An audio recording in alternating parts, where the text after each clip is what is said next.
Today we'll be watching the Nahani Valley, part one, and this one is also called Canadian History After Dark.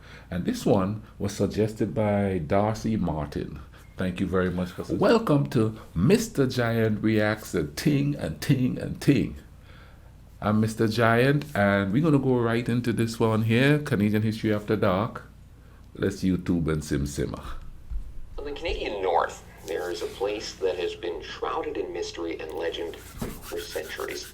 Long before Europeans came to the area, the Dene had stories of the people who inhabited that area.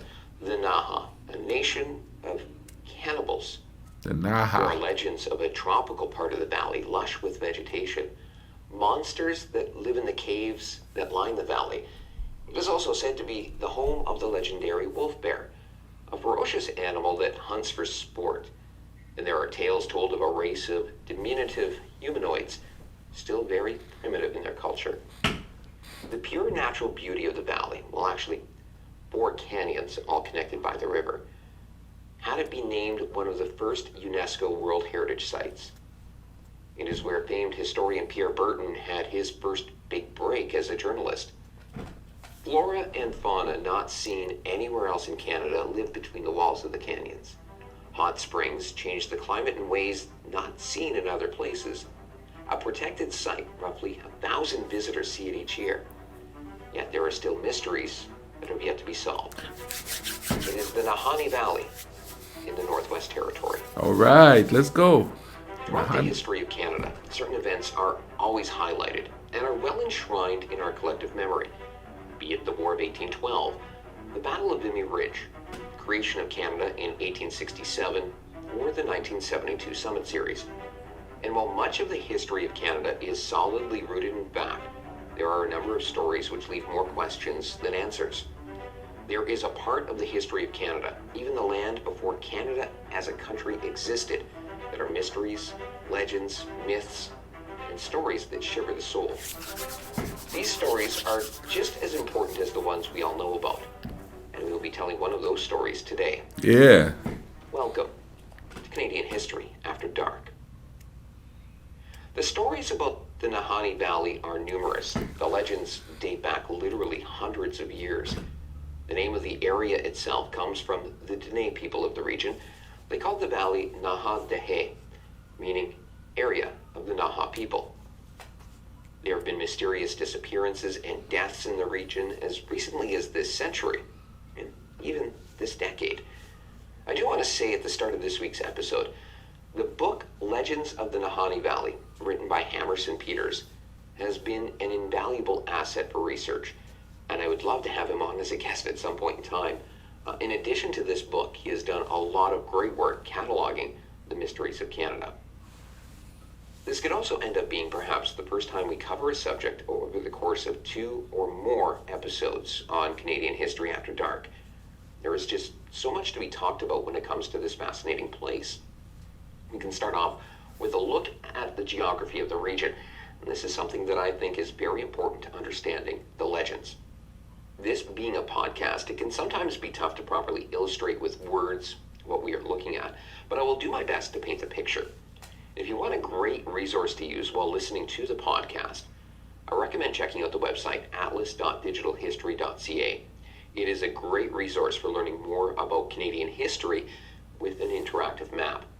I'll have to check Now, that out. many of the rivers and features of the area have traditional Dene names as well as English names. For this podcast, I'll be using the English names to help prevent confusion in terms of referencing maps and such. This is not meant to be a slight to Dene speakers at all. Rather, I don't want to risk offending anyone by mispronouncing a language I'm not familiar with. Understandable. So where is the Nahani Valley? Well, it is in the Nahani National Park Reserve near the Mackenzie Mountains. To give a bit more of a location, it is just inside the border of Northwest Territory from Yukon Territory and northwest of Fort Nelson in British Columbia. The South Nahani River, which flows through the park, meets up with the Liard River at Nahani Butte, and the Liard then flows into Great Slave Lake. The part of the park which is most known for its mysteries are the 4 canyons which line the river. The names of the canyons are quite simple: first, second, third, and fourth Much of the rocky crags seen along the park are hundreds of million years old, protected in part by the Mackenzie Mountains. The most recent ice age only really affected the edges of the valley, leaving much of it untouched. The river that runs through the valley is known as an antecedent river. This means that it hasn't changed its course over the years. The mountains rose slowly, and the river is powerful. This means that with an unchanged course, the river was able to carve a path from the Moose Ponds, where it originates, to its confluence with the Liard. As for the canyons themselves, we will go to how they are described by Parks Canada. Quote, Virginia Falls is where the South Nahani River picks up speed, transforming from a wide, placid river to a raging torrent which plunges in a spectacular curtain over a vertical drop of 92 meters. The falls are divided by a central rock stack, which has resisted erosion as the falls migrated upstream. The gradual erosion of the falls created Fourth Canyon, Ooh, the first of a series of 4 spectacular deep canyons downstream. that's actually beautiful. Downstream of Fourth Canyon is Third Canyon, a 40-kilometer stretch which gashes through the mountains of the Funeral Range. Its long colluvial slopes are a mixed strata of shales, sandstones, and limestones. Key features of Third Canyon include the gate, where the river makes a sharp hairpin turn and squeezes through a narrow gap flanked by a vertical limestone that is 460 meters high, and Pulpit Rock, a distinctive pinnacle seen on the east side of the gap.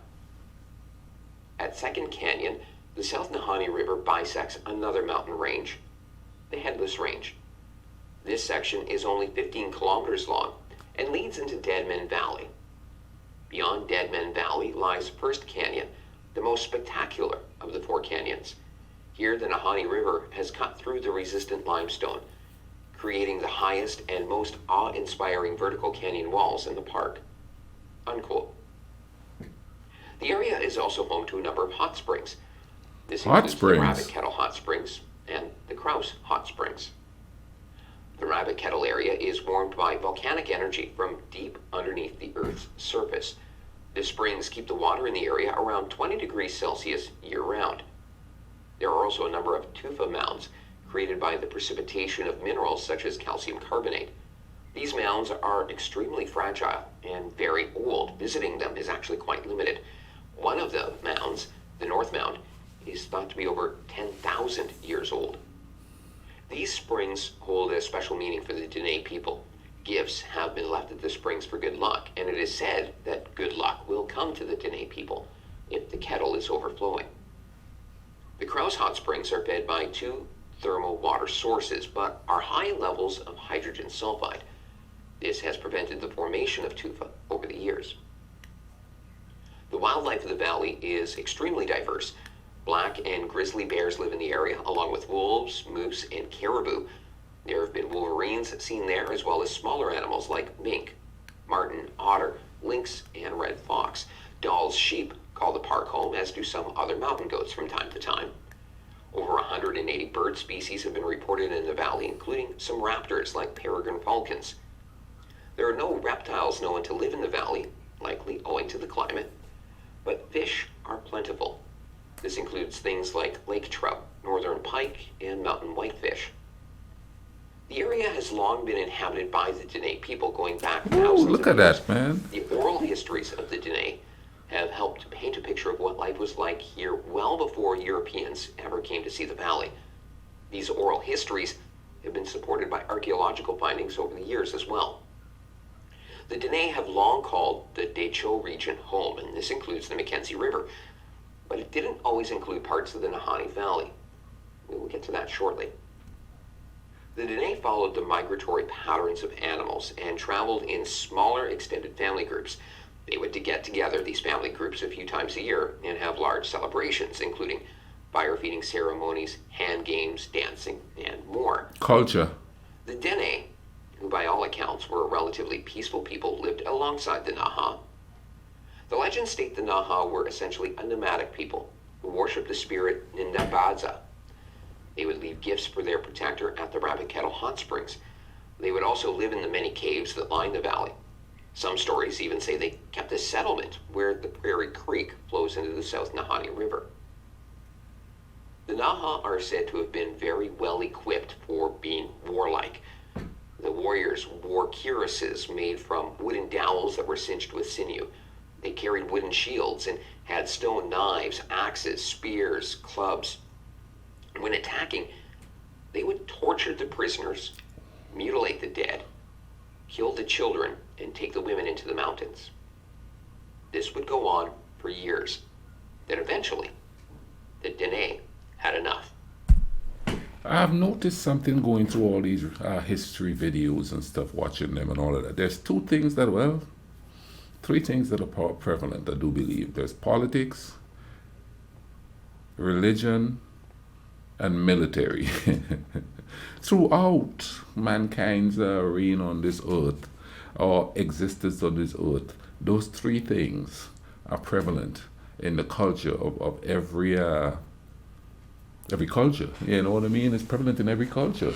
Yeah, they gotta have their war. You know what I mean? But I guess they have to have it in order to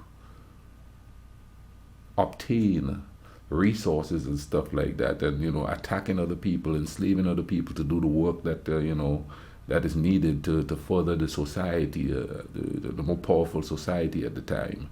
And religion is often used to control the people, the citizens of that tribe or nation or whatever, and also is used to control those who are captured, to switch them over. You know what I mean?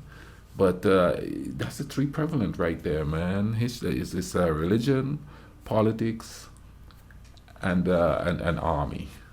Mainstays of man's existence. Let's keep going here. We go to the Legends of the Nahanni Valley by Hammerson Peters. Quote, after suffering a number of devastating incursions, a party of Dene braves took to the warpath, traveling into Nahani country with the intention of pillaging a Naha camp. In time, the warriors came upon a scattering of teepees and prepared to attack. Upon rushing the camp with their weapons at hand, however, the Dene discovered that their enemies were nowhere to be found. It was as if they had vanished into thin air. With all the campfire tales of evil spirits and giant cannibals swiftly recalled to mind, the Dene warriors fled to the country, beating a fearful retreat back to the lowlands. They never saw the Naha again. Unquote. So where did the Naha go? This is where the theories, which are numerous, come in. We will start with the disease theory. This one was put forward in 1946 by Donald Carroll, a member of the United States Geological Survey. He posited that the Naha were wiped out by a very virulent strain of Staphylococcus meningitis. This theory, according to Peters' book, would be an explanation for the Dene legend about the Sonatea, an evil spirit that killed men with disease. Carroll suggested that this disease was introduced to the area by Russian trappers from Alaska, and that when the Dene found the remains of the villages of their enemy, they believed an evil spirit had killed them. As a result, the Dene would give a wide berth, avoiding much of the valley so they wouldn't have to deal with being killed by the evil spirits themselves. Carroll wrote, quote, the half-ruined stone huts are still standing, and whoever takes shelter in them contracts the extremely infectious disease. The bacteria is of the type which can remain dormant for considerable time. It appears that when trappers, hunters, and prospectors were in the region, they naturally sought shelter of the huts which were still standing. The warmth of the campfires would quickly rouse the bacteria from its dormant state. Unquote. There's another thing throughout history that you see happens. Whenever an invading forces come in,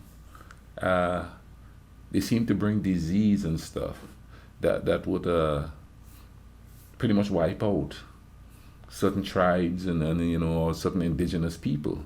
It happened in the Caribbean, when the colonists came. They got they brought all kinds of diseases with them. Of course, too, a lot of the diseases that were indigenous, I should say, to the area, got some of the colonists too. The same thing happened in America. You know what I mean? A lot of the diseases that came with the colonists wiped out quite a few of the natives. And isn't that crazy? Now that don't happen much nowadays because a of the advancement in medicine and all of that. Except, what is that one island where that guy went to preach the Bible? Was it like 2 or 3 years ago? In Southeast Asia, I do believe, where they're trying to keep people out because they fear that if they go in, they're going to bring diseases in, which it took them centuries to figure out that, to pay attention to that and be cognizant that that could happen to stop people from going into that island there and causing death. Now in South America, I could imagine that that would happen there. So could you imagine that these loggers go into the deep depths of South America to log or look for gold and brought most recent virus there? That would wipe out that would wipe them out. You know what I mean? That would wipe out whole tribes living there peacefully, minding their own business. And it's crazy to think that even in these times, it could still happen. You know what I mean? People could go to places where it's not that's sparsely inhabited, out in the jungle or out an island somewhere where not a whole lot of not a lot of, or outside physical communication is non-existent. And that's kind of interesting. Let's get back to the video. There were some reports that doctors and other scientists had gone to the valley to test this claim, but there's no other information to be found from it other than that they went. Now, another theory is that the Naha didn't go anywhere. Rather, they are the ancestors of the Nahani people who would inhabit the valley until the 1800s, before the Dene, fed up with constant attacks, drove them out of the valley. There is one possible explanation for the disappearance of the Naha people, which has fascinated several, and it helps to explain why an Athabascan or Na-Dene language is spoken in the American Southwest, while so many of the other nations of that area speak languages of the Uto-Aztecan and Algic families. This theory is that the Naha simply left to find a new home. Their journey would take them 2,000 miles to the south, where they would become the Navajo. The Navajo language is similar enough to the Dene languages of the subarctic that it is said those who speak Dene can converse with the Navajo quite easily. While someone reading the facts could even speculate the name Navajo is close, at least to the English ear, to Naha, this isn't the case. Navajo was a name used by the Spanish to denote the people of the area adopting a Pueblo word. The word the Navajo used for themselves, Dene, or people. Archaeological evidence shows the Navajo and their ancestors came from the north, around 1100 Common Era. This doesn't necessarily line up with the timelines of the oral histories, but at the same time, it is hard to date an oral history. As for other archaeological evidence of the Naha in the valley, over the years, much has been seen in the way of arrowheads, artifacts, and even bones that show the valley was inhabited as far back as 6,000 years ago. The Naha people were real. The mystery is, where did they go? The Naha aren't the only ones said to have inhabited the valley. In fact, there are stories told of someone or something that calls the valley and the caves that line it home to this day. The nakani. The nakani would best be described as a creature similar in legend to that of the Sasquatch or Yeti, living in the areas from the Mackenzie River to Alaska. The fear that the nakani puts into people is very real. There are stories of entire encampments being abandoned to take shelter on an island in a lake because a nakani was believed to be nearby, or of everyone firing a musket into the woods to scare off the creature. Many of the nations in the north have different names for the creature, but the descriptions of it were always very similar. Giants with red eyes, long muscular arms, looking almost human-like, and liking to eat human flesh. Emerson Peters adds more in the Legends of the Nahani Valley, quote, "Many frontiersmen wrote about the incredible size of this creature's footprints, which they left behind in the snow and muskeg. Their tracks were purportedly man-like in appearance, yet much longer and narrower. In some accounts, their big toe stood out from the remaining four. Although their footprints never bore any nail marks, some said that the nakani's fingers were tipped with long, nail-like claws," unquote. The nakani was said to be most active during the spring and the summer. In the winter, they would retreat to hibernate. Where was never known, but some thought perhaps the caves of the Nahanni Valley, while others believed they migrated south. So what was the nakani really? Where did this mythical creature come from? Some anthropologists attribute the legends of the nakani to those who have become separate from their nation, whether exiled due to abhorrent behavior such as murder and cannibalism, or becoming lost in the wilderness and forgetting what it is to be human. We go back to Hammerson Peters, quote, "As a result of their hard life in the bush and the separation from society, they acquired a frightening, grotesque appearance. Their faces were gaunt and their bodies emaciated on account of malnutrition. Their skin was often caked with filth and grease, their hair unkempt, and their clothing worn and ragged. Oftentimes their outfits were strange or incomplete. One knife-wielding nakani, for example, was said to have been wearing nothing more than hard-soled shoes made from untanned hide and a headscarf. Others were purported to wear strange boots, which could not be purchased at any trading post in the region." Oh, wow. Any embellishment that would make the nakani less human are often dismissed by academics, noting that it is part of how legends develop over the years, kind of like the game of telephone, but lasting for generations and generations. Each storyteller adds a little bit, takes out something that doesn't work for their audience until you get to their current description. No, the theory that they were human, that sort of that holds some water to it, I think, because they were running from something. They're scared to come back out, and even if they stay in the forest, that was just a way to not have to encounter the stronger tribe that was taking over the region. But then again, how would that explain their physical features per se, and not so much in specific, the one toe being longer than the other? Is that some kind of an evolution that happened to them after they went out there for survival? Or is it some mythical creatures that were out there? Listen, do I believe in mythical creatures? I kind of do to a certain degree, because there's things that have gone extinct that we probably didn't know exist. Because we didn't start realizing about the dinosaurs until close to real modern times and thing. So there's probably creatures out there that we haven't discovered. Or it could be human beings that have morphed into certain type of creatures. And I'm not saying that it's like some kind of alien types of and then they morph. But due to having to be able to survive, because the long fingernails and stuff, scratch through things, they went back to real prehistoric times, And in order to survive, they had the body would adapt.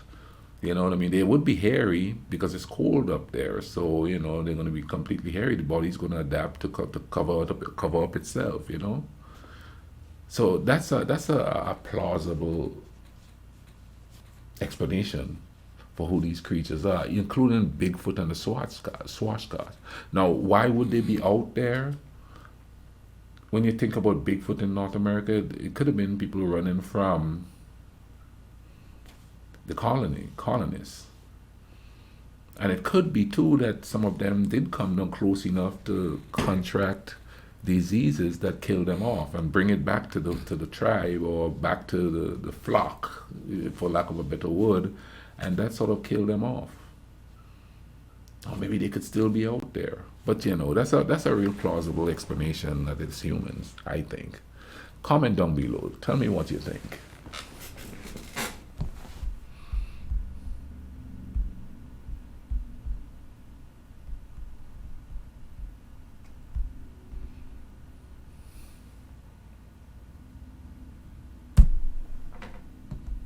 There is an argument that the nakani is a cryptid. That is, an animal that exists, but has been never proven to exist. Think the Sasquatch, or Ogopogo, or the Yeti. Those who argue that the nakani is a cryptid suggest it is part of a group of people who have survived since the Denisovan days, never emerging from the valley and never developing technology over thousands and thousands of years. Could be. Others argue that the nakani is related to the other wild man type cryptids from around the world: Sasquatch, Yeti, Australia's Yowie, and more. There is one other theory that has been put forward by Sir Ranulph Fiennes in his book The Headless Valley. Quote, "We heard tales of Spanish galleons shipwrecked on the rocky coast of British Columbia with cargoes of apes. The theory was that some of these apes escaped ashore and headed inland. The long winters killed off all but a few who, finding hot, sulfurous springs somewhere in the Nahani region, survived over the years and were the cause of the various decapitations." Unquote. Actually, can't believe I've gotten this far into the podcast and not mentioned the whole Headless Valley thing. Part of the mystery of the valley, at least what caught my attention when looking into subjects for Canadian History After Dark, was the mention of the Valley of the Headless Men, which is one of the names for the Nahani Valley. It turns out that oftentimes when someone goes missing or dies in the Nahani Valley, they are found minus their head. At least that is the legend. There have been many people who have spent time in the valley without having anything like this happen. But I figured I should at least take this moment to address it. Back to the nakani. The story of the wild creature that stalks the north reminds many of a story coming from Ojibwe and Cree-speaking nations, the Wendigo. Similar descriptions of the appearance, cannibalistic nature, and more are very similar. Are the two connected? We don't know. It is worth noting the Wendigo comes from the Great Lakes and Plains region, while the nakani comes from the subarctic. The stories of the Dene, passed down over generations, have created this mythos of the Nahani Valley. And in many cases, there have been hints of it being much more than just campfire stories told to people to keep from straying from the rest of the group in a dangerous wilderness. As is the case anytime stories are passed down over long periods of time, a few things are added and a few things taken away, but the kernel of truth in the story remains. There very was likely a nation called the Naha that inhabited the valley, and now they're no longer there. The mystery is where they went. Myself, I personally believe the theory that they migrated to the south to become the Navajo, as the most likely of the theories. After all, it's a pocket of the Nadene language, thousands of kilometers from the other speakers of the language. As for the nakani, I can't say I believe it exists or don't believe it exists. This is the same way that I look at other cryptids of the world, or even things such as UFOs or aliens. We can't say for certain they do exist, but you can't dismiss it out of hand. I mean, there was a species of fish thought to be extinct for millions of years, till one was caught in the Indian Ocean around 60 years ago. The whole world is a very mysterious place, and there's so much more that we have to learn about it. So we can't just dismiss the legends of cultures because it sounds outlandish.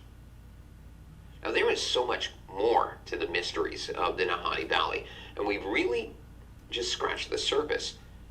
We'll be coming back to the Nahani Valley in the coming weeks. And there are tropical valleys, caves, disappearances, and much more to talk about.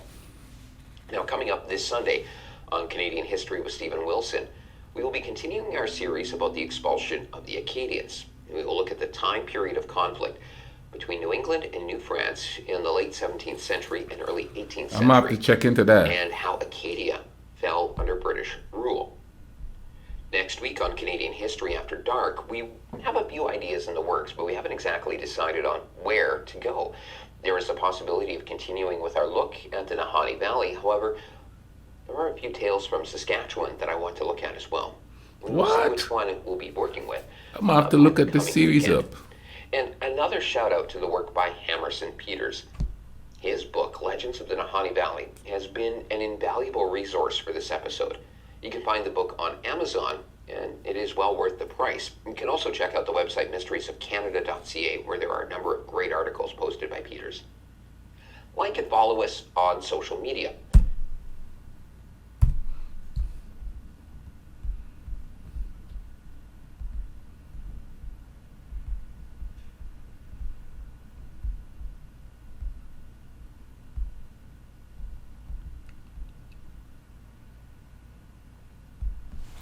Now that was quite interesting, to tell you the truth, you know what I mean? To think that there's creatures all over the world. Now here's the thing. The thing that makes me think that some of these things were real or might still be real is the fact that from different parts of the world, we have the same type of creature being described. So how come all these people who are so far apart that don't have the internet and don't have all these things come up with the same general story, the same general description of an animal or a beast or whatever you want to call it, a mythical creature? Wherever there's smoke, there's fire. So there had to be something, because weren't there a species of men called Neanderthals that's not around anymore? And according to the features that it shows in scientific books, some people still have the forehead of them and kind of look like them still. There's, like he said, there's so much we don't know about this earth, but we're too busy destroying it to figure out, what the vibe is. Maybe we could get some answers to some stuff if we actually paid attention and look at the actual history of things like that. You know what I'm saying? But anyway, man, I'll leave a link in the description for this video. Hope you guys enjoyed. I'll also leave links in these cards on the end here so you could go check out other videos on Canada. You know what I mean? Watch that vibe with me and thing. In the meantime, you all take care of each other, alright? Cool runnings.